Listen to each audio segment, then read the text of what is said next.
Good morning friends. आज हम लोग इस सीरीज में हम लोग एसएससी, बैंकिंग, रेलवे इत्यादि जितने भी कॉम्पिटिटिव एग्ज़ाम्स हैं उसके लिए आज से हम वीडियो लेक्चर शुरू कर रहे हैं। और आज के वीडियो लेक्चर में हम फिज़िक्स स्टार्ट करने जा रहे हैं। फिज़िक्स में भी आज हम पढ़ेंगे यूनिट्स के बारे में। यूनिट्स मीन्स मात्रक। तो मात्रक क्या होता है, यूनिट्स क्या होते हैं? तो बच्चों, जैसे आप जानते हैं कि हम दुकान पर जाते हैं और दुकान पर आपने कहा कि भाई साहब 1 किलो चीनी दे दीजिए। आपने ये कहा 1 किलो चीनी दे दीजिए। ये किलो क्या हुआ? यह किलो हुआ मात्रक। किसी ने आपसे पूछा कि आप कितना दूर चल कर आए, या मुंबई से बनारस की दूरी कितनी है। आपने बताया कि मुंबई से बनारस की दूरी 500 किलोमीटर है। ये 500 किलोमीटर, ये किलोमीटर क्या हुआ? यह हुआ मात्रक। तो किसी भी भौतिक राशि को, किसी भी फिज़िकल क्वांटिटी को हम मेज़र करते हैं तो उस मेज़रमेंट को हम जिसमें व्यक्त करते हैं वह चीज़ है मात्रक। Physics is the study of dispersion of energy, ऐसा कहा जाता है। यानी फिज़िक्स का मतलब है ऊर्जा का अध्ययन। ऊर्जा कैसे चारों तरफ बिखरी हुई है, कैसे मैटर में, कैसे पदार्थ में, कैसे अन्य चीज़ों में ऊर्जा बिखरी हुई है, उस ऊर्जा का हम अध्ययन करते हैं। लेकिन हमें अपने आप को फोकस्ड रहना है, तो हम अपने आप को केवल और केवल कंटेंट बेस पर आधारित करने का प्रयास करेंगे। हम आज शुरू करने जा रहे हैं यूनिट्स। यूनिट्स क्या होते हैं? यूनिट्स का अर्थ होता है मात्रक। अब मात्रक होते क्या हैं? मात्रकों की आवश्यकता क्यों पड़ती है? तो बेटा सपोज करिए, मान लीजिए कि यह आपका एक्स अक्ष है, यह आपका वाई अक्ष है, एक्स एक्सिस, वाई एक्सिस। अब इसमें आपने कोई भी 2 पॉइंट ले लिया। मान लीजिए ये पॉइंट के है, कानपुर हो गया। मान लीजिए यह पॉइंट एन है, नागपुर हो गया। अब हम आपसे यह प्रश्न करें, हम आपसे पूछें कि बेटा के से एन तक के बीच की दूरी क्या होगी? तो आप क्या बताएंगे? आप बताएंगे के से एन तक की बीच की दूरी 1 मीटर है। कोई कह सकता है सर के से एन की बीच की दूरी 50 बित्ता है। कोई कह सकता है कि के से एन के बीच की दूरी 1 लट्ठा है। लट्ठा क्या होता है? लाठी के बराबर की जो लेंथ होती है उसको हम लट्ठा बोलते हैं। लेकिन अब देखा जाए, अलग अलग सब लोग अलग अलग बातें कर रहे हैं। अब किसी का हाथ छोटा हो तो वो क्या छोटे छोटे इसको मेज़र करेगा, किसी का हाथ बड़ा हो तो बड़ा बड़ा मेज़र करेगा इसको। तब अब उस केस में हमारे पास एक्यूरेट इंफॉर्मेशन नहीं होगी। हम कैसे बताएंगे कि इसकी लेंथ क्या है? तो इसके लिए हमें एक स्टैंडर्डाइज्ड मात्रकों की आवश्यकता होती है। स्टैंडर्डाइज्ड मात्रक मीन्स जो इंटरनेशनली, जो अंतर्राष्ट्रीय स्तर पर स्वीकृत हों, ऐसे मात्रकों की आवश्यकता होती है। तो ऐसे कौन कौन से ऐसे मात्रक हैं? तो ऐसे 3 मात्रकों को अंतर्राष्ट्रीय स्तर पर, 3 मापन की पद्धतियों को अंतर्राष्ट्रीय स्तर पर स्वीकार किया गया। कौन कौन से पद्धतियां हैं? सबसे पहला है CGS पद्धति, दूसरा है FPS पद्धति और तीसरा है MKS पद्धति। CGS मतलब सेंटीमीटर ग्राम सेकेंड। FPS मतलब फुट पाउंड सेकेंड। इस फुट पाउंड सेकेंड सिस्टम को ब्रिटिश प्रणाली भी कहा जाता है, ब्रिटिश प्रणाली। और दूसरा MKS सिस्टम। MKS सिस्टम क्या है? MKS system metre kilogram second. यह 3 इसको SI सिस्टम भी कहा जाता है। यह 3 मापन की अंतर्राष्ट्रीय स्तर पर स्वीकृत पद्धतियां हैं। लेकिन हम देखेंगे हम सबसे ज़्यादा इसको यूज करते हैं। अलग अलग, अब जैसे ब्रिटेन में अगर आप होते, ब्रिटिश में अगर आप ब्रिटिश होते या फिर ब्रिटेन में होते तो आप अधिकतर देखेंगे कि वहाँ पर सामान्य कामकाज इसमें होता है। अब अगर हम बात करें इस MKS पद्धति में भी या CGS में या FPS में किसी भी पद्धति में देखा जाए तो कुछ ना कुछ ऐसी बेसिक चीज़ें हैं जिसके बिना हम कोई चीज़ कर ही नहीं सकते। जैसे हमें दूरी मेज़र करना है, हमको डिस्टेंस मेज़र करना है, तो हम क्या करेंगे, अब डिस्टेंस को मेज़र करने के लिए हमारे पास कौन सी यूनिट है, हम डिस्टेंस को किस यूनिट में अभिव्यक्त करेंगे, या फिर हमारे पास टाइम, हमको टाइम बताना है तो हम टाइम को किस यूनिट में अभिव्यक्त करेंगे। तो ऐसे भी जितने भी फिजिकल क्वांटिटीज़ हैं इसमें से 7 को चुना गया, 7 को बेसिक क्वांटिटीज़ माना गया। वो 7 बेसिक क्वांटिटीज़ कौन कौन सी हैं? वह 7 बेसिक क्वांटिटीज़ हैं। सबसे पहले कहा गया लेंथ सबसे फर्स्ट बेसिक क्वांटिटी है। दूसरा है मास, तीसरा है टाइम। ये 3 तो सबसे प्रथम बेसिक क्वांटिटीज हैं। अब लेंथ का यूनिट क्या होगा? लेंथ का यूनिट होता है मीटर,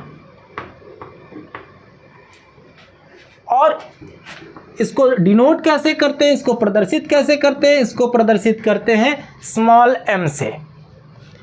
मास का यूनिट क्या है? मास का मात्रक, मास लेंथ को हिंदी में बोलते हैं लंबाई, मास को बोलते हैं द्रव्यमान, टाइम अर्थात समय।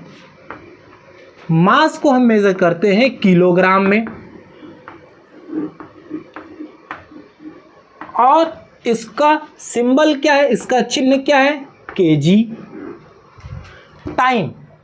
टाइम का अर्थ है समय। समय को हम किस में मेज़र करते हैं? तो समय की जो SI के द्वारा एक्सेप्टेड यूनिट है वह है सेकेंड, और इसको हम डिनोट करते हैं स्मॉल s से। लेंथ, मास और टाइम, ये तो 3 ही हुई सर, आपने तो 7 कहा था, तो बाकी 4 क्या है? बाकी 4 है लेंथ, मास, टाइम के अलावा टेम्परेचर।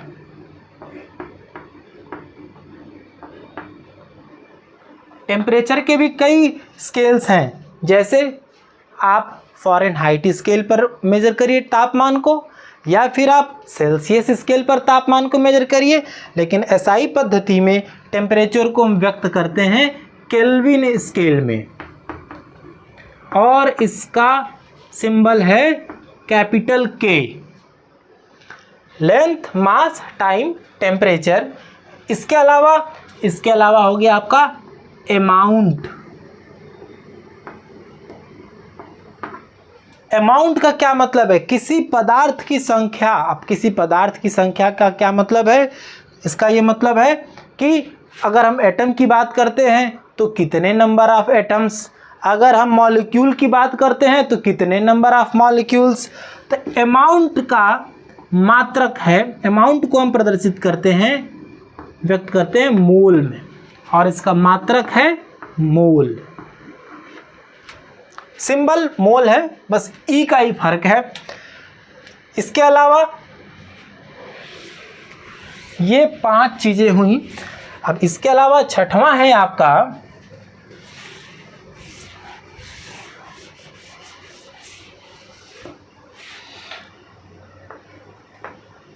Luminous intensity. ये क्या भला है? लुमिनस इंटेंसिटी को हिंदी में बोलते हैं ज्योति तीव्रता। ये बल्ब जल रहा है, 100 वाट का बल्ब हो, 20 वाट का बल्ब हो, कौन ज़्यादा तेज़ी से जल रहा हो?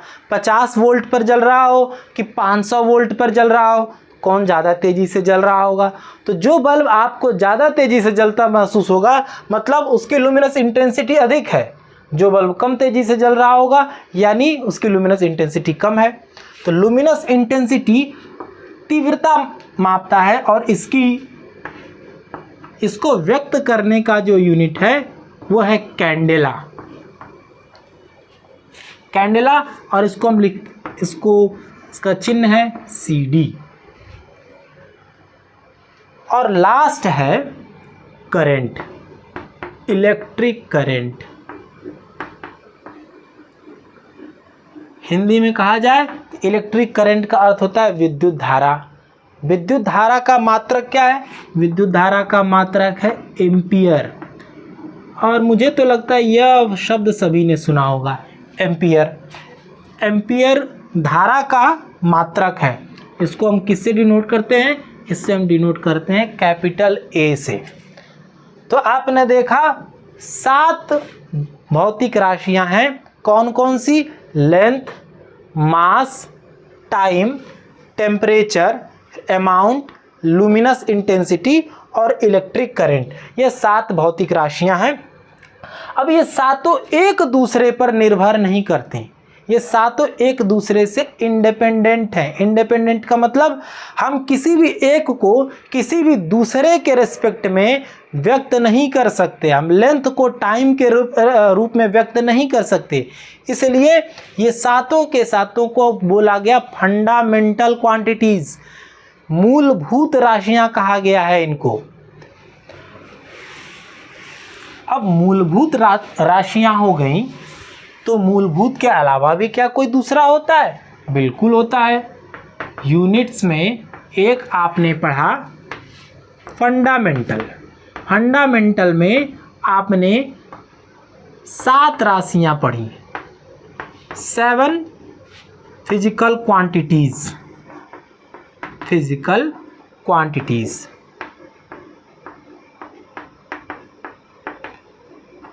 अब इसके हर एक के अपने अपने राशि, हर एक के अपने अपने मात्रक, तो 7 फिजिकल क्वांटिटीज आपने पढ़ा। अब इसके अलावा इन फिजिकल क्वांटिटीज से मिलकर जो और राशियां बनती हैं उनको हम कहते हैं डेराइव्ड क्वांटिटीज। क्या बोलते हैं? डेराइव्ड क्वांटिटीज, यानी व्युत्पन्न, जिनकी व्युत्पत्ति इन मूलभूत राशियों से हुई हो उसको हम व्युत्पन्न राशियां कहते हैं। और इनकी इकाई कहलाती है व्युत्पन्न मात्रक। उदाहरण के लिए एक छोटा सा उदाहरण देखिए, एक छोटा सा उदाहरण, लेंथ फंडामेंटल क्वांटिटी है, टाइम फंडामेंटल क्वांटिटी है, और लेंथ और टाइम जब दोनों को हम डिवाइड कर देते हैं तो हमको मिलता है स्पीड। आपने 10वीं क्लास में या 8वीं 10वीं की क्लास में पढ़ा होगा, चाल बराबर दूरी बटा समय। तो यह पूरा का पूरा वही चीज़ है। इसमें यह मूलभूत मात्रक, यह मूलभूत मात्रक, और यह भी, यह आपका व्युत्पन्न हो गया स्पीड। अब इसका यूनिट क्या हो गया? मीटर पर सेकेंड। कैसे निकाला? क्योंकि इसका ये मात्रक मीटर, इसका मात्रक सेकेंड, तो यह हो गया मीटर पर सेकेंड। इसी तरीके से आपकी कई फिजिकल क्वांटिटीज हैं, जैसे वेलोसिटी। वेलोसिटी का अर्थ क्या हो गया? वेलोसिटी को कहा जाता है वेग। वेग और स्पीड में क्या अंतर है ये हम आगे आने वाली कक्षाओं में पढ़ेंगे। वेग का यूनिट हो गया मीटर पर सेकेंड। फोर्स, फोर्स क्या हो गया? फोर्स का यूनिट हो गया, फोर्स को हिंदी में कहते हैं बल। फोर्स का यूनिट हो गया आपका न्यूटन। अब न्यूटन कैसे? न्यूटन तो एक शब्द है एन, तो ये कैसे व्युत्पन्न क्वांटिटी है? बिल्कुल यह व्युत्पन्न क्वांटिटी है। कैसे? क्योंकि इसका जब हम फार्मूला देखते हैं तो फार्मूला फोर्स का होता है F = ma, और फिर आप यहाँ से निकालते हैं यह द्रव्यमान है, m बराबर द्रव्यमान, a क्या है? a आपका त्वरण है, एक्सेलरेशन है। जब दोनों को गुणा कर देते हैं तो उनके यूनिट को हमने न्यूटन साहब के सम्मान में न्यूटन नाम दे दिया। तो न्यूटन क्या होगा? न्यूटन SI यूनिट हो गया फोर्स का। इसी तरह प्रेशर प्रेशर का एसआई यूनिट क्या हो गया? प्रेशर का एसआई यूनिट पास्कल हो गया। ये कुछ बेसिक फिजिकल क्वांटिटीज़ हैं जिनके मात्रकों को हमें याद रखना है। क्यों? क्योंकि ये सब एग्जाम में डायरेक्टली पूछ लिए जाते हैं। जैसे संवेग, सभी ने सुना होगा संवेग के बारे में। संवेग क्या होता है? संवेग द्रव्यमान और वेग का गुणनफल होता है।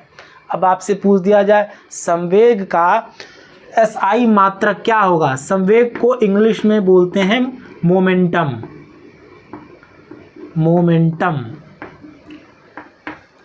मोमेंटम यानी संवेग। संवेग का मात्रक क्या है? संवेग का मात्रक केजी